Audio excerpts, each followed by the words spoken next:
রাসূলের বিচার আর শেখ হাসিনার বিচার কি একরকম? আল্লাহর রাসূল বললেন ঠিক আছে, জিনিস একটা, দাবি হইল দুইজনের, তাহলে এটার একটা তদন্ত হওয়া দরকার। এই তদন্তের লাগি আবার মনে করেন এসপি হারুন রে পাঠাইতে পারে। আমরা মাশাআল্লাহ এসপি হারুনের তদন্ত দেখছেন নি?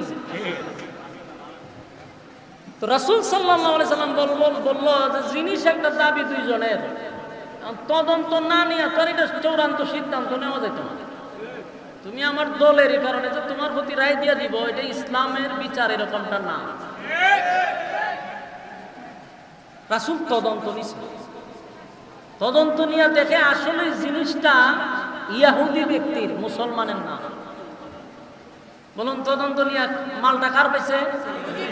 ইহুদি ব্যক্তির মাল, এটা আসলে ওই নামদারি মুসলমানের না।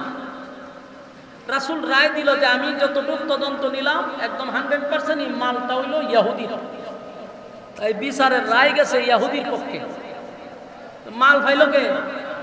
ইহুদি। বিচার পাইছে ইহুদি, বাস মাল লইয়া যাইতেছে। রাস্তার মধ্যে এই নামদারি মুসলমান ইহুদিরা আবার আটকাইছে। আটকাইব কারণ আমি যে আয়াতে কারিমা আপনাদের সামনে তেলাওয়াত করছি, এই আয়াতটা নাজিল হওয়ার পিছনে একটা কারণ আছে। একটা ঘটনারে কেন্দ্র কইরা আল্লাহ এই আয়াতটা নাজিল করছে একটা সমাধান দেওয়ার জন্য। একটা ঘটনা ঘটছে, এই ঘটনারে কেন্দ্র করেই আল্লাহ আয়াতটা নাজিল করছে। এর সমাধানও আল্লাহ রাব্বুল আলামিন এই আয়াতের মধ্যে দিয়ে দিয়েছেন। তো ঘটনাটা হইল, এক ইহুদি এবং এক নামদারি মুসলমান, দুইজন ব্যক্তির মধ্যে একটা ঝগড়া লাগছে। ঝগড়া মানে মারাত্মক ঝগড়া। তো ঝগড়াটা কিনিয়া লাগলো একটা সম্পদ নিয়ে। ধরুন একটা এক্সাম্পল, একটা মোবাইল এক্সাম্পল দিতেছে, ওই সময় তো মোবাইল আসছিল না। তো মনে করেন ইহুদি ব্যক্তি বলতেছে যে জিনিসটা আমার, নামদারি মুসলমান যে ব্যক্তিটা সে বলতেছে যে না এটা আমার। এই নিয়ে দুইজনের মধ্যে দ্বন্দ্ব।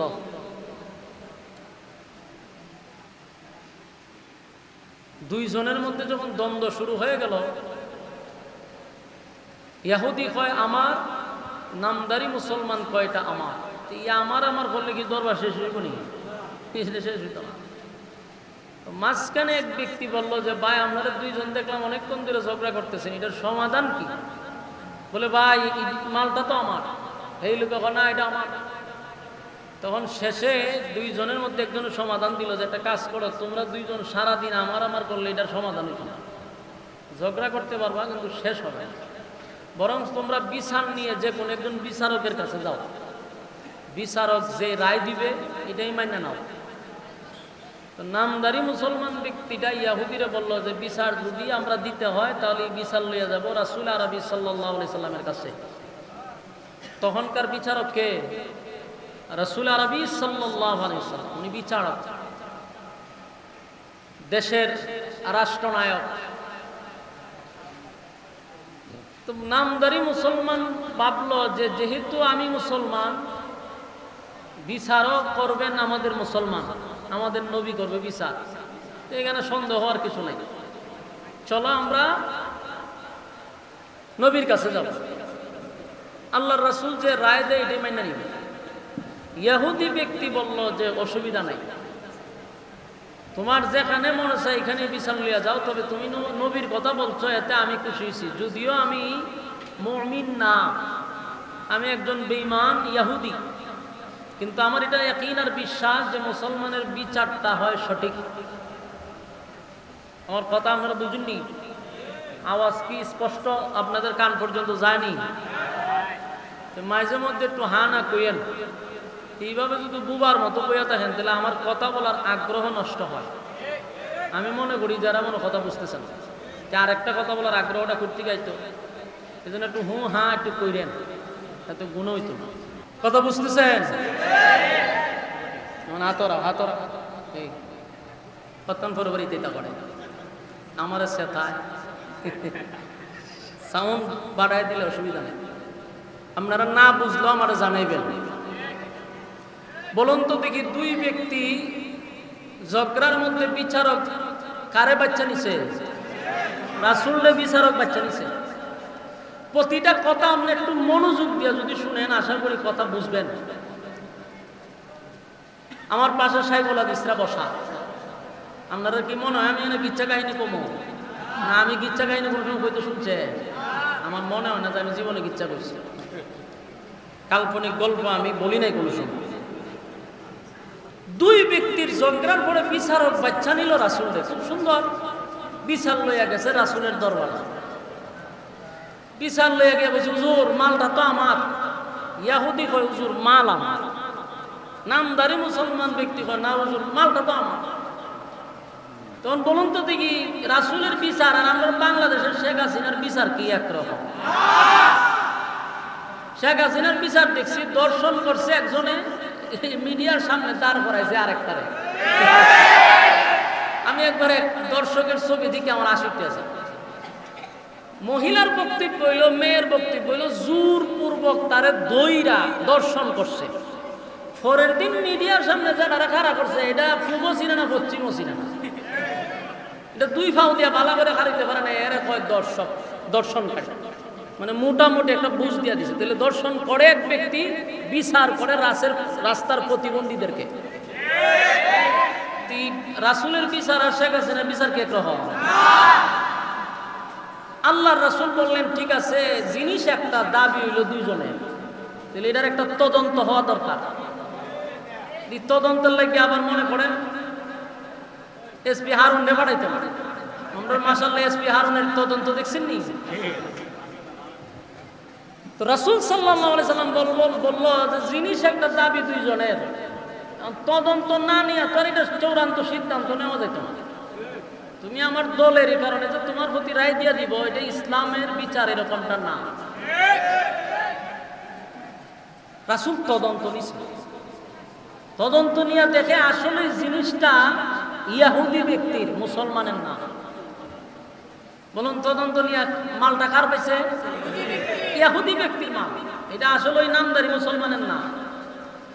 রাসূল রায় দিল যে আমি যতটুকু তদন্ত নিলাম একদম 100% এই মালটা হইল ইয়াহুদির।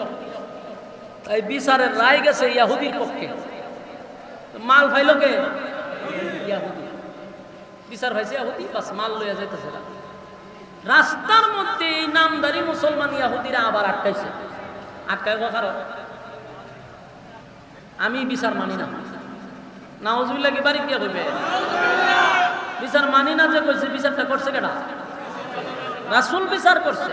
হ্যাঁ, নিজের দাবি করে মুসলমান, হ্যাঁ কয় বিচার আমি মানি না। তা আমি শুরুর থেকে একটা কথা বলছিলাম যে নামদারি মুসলমান, একবারও কি ডাইরেক্ট মুসলমান কইছি? নামদারি মুসলমান, এই জন্য কইছি প্রতিটা কথা বোঝা দরকার। হে রাস্তা তাই কয় যে মাল এটা আমার।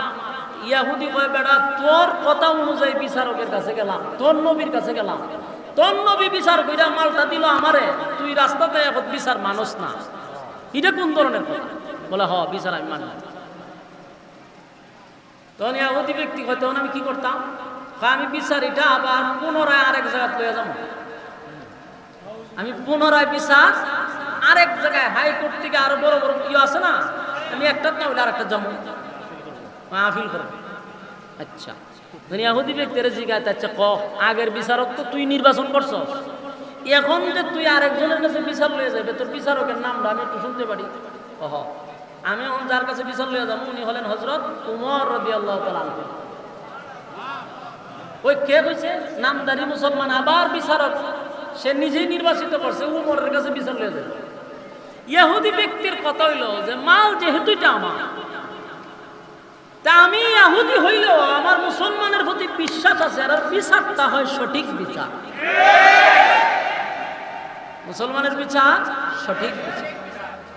আমরা দেশে অনেক সময় এখন মনে করে, অনেক সংখ্যালঘু যারা আছে, হিন্দুরা, বিভিন্ন ইহুদি খ্রিস্টান যারা বাংলাদেশে বসবাস করে, এরা মনে মনে ধারণা যে হুজুরা যদি ক্ষমতা তাই আমাদের অবস্থা কি হইল। অথচ তাদের বোঝা দরকার যে আলেম ওলামারা যদি, ইসলামী শাসন যদি বাংলাদেশে কায়েম হয়, সব সবচেয়ে বেশি নিরাপদে তারা থাকবে, এটা তাদের বোঝা দরকার। আমি প্রায় সময় এক দোকানে বাজার করি আমাদের এলাকায়, হিন্দু লোক, তা আমার বলতেছে দাদা এখন তো আমরা সরকার গেছে, আমি বলি আপনারা সরকারি আছি করে তো আপনারা বালা করে জানেন, আমি হয়টা তো জানি কত, এখন আমরা একটু দেখি কে রাখি, তাই আমি বলি অতদিন আপনারা দেখছে কেনা, আপনারা যে বাংলাদেশের থেকে এখন আপনারা সংখ্যা লঘু, আমি তো এই 15 বছর 16 বছর অ্যানালাইজ করে দেখলাম যে বাংলাদেশে যদি সংখ্যালঘু থেকে থাকে তাহলে আলেম ওলামার সে সংখ্যালঘু আর কেউ নাই, ঠিক নেই? এই মর্মে আমি ফেসবুকে একটা লেখা দিছিলাম যে যারা সংখ্যালঘু বলে এই 16 বছরের ভিতরে কোন সংখ্যালঘুকে আয়নাগর থেকে বাইরেতে দেখছি না, কোন সনাতন ধর্মের লোককে জেলখানার থেকে বাইরেতে দেখলাম না, কিন্তু 16 বছরে হাজার হাজার আলেমকে ফাঁসি দেওয়া হয়েছে এবং আয়নাগর থেকে বাইর করা হয়েছে। বাংলাদেশের সংখ্যালঘু কারা, বিষয়টা তো বোঝা দরকার।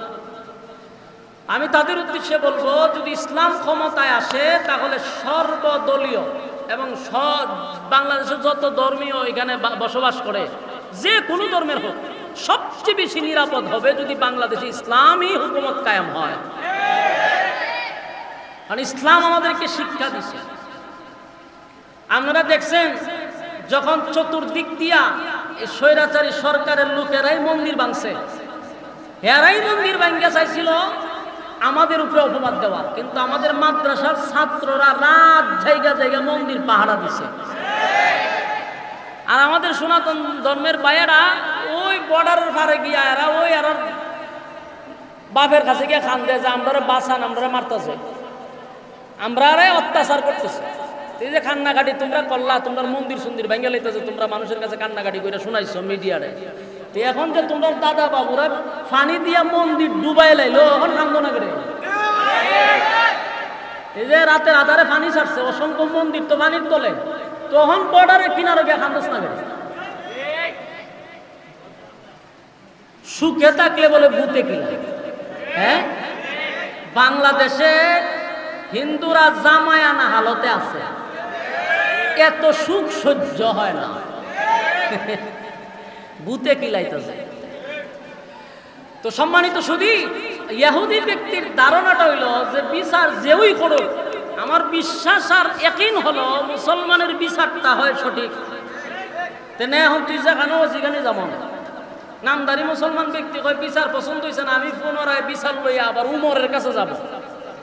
তো কত লোক, দুই ব্যক্তি গেছে উমরের কাছে, খলিফাতুল মুসলিমিন উমর, নরম না গরম এক জায়গা মতে গেছে।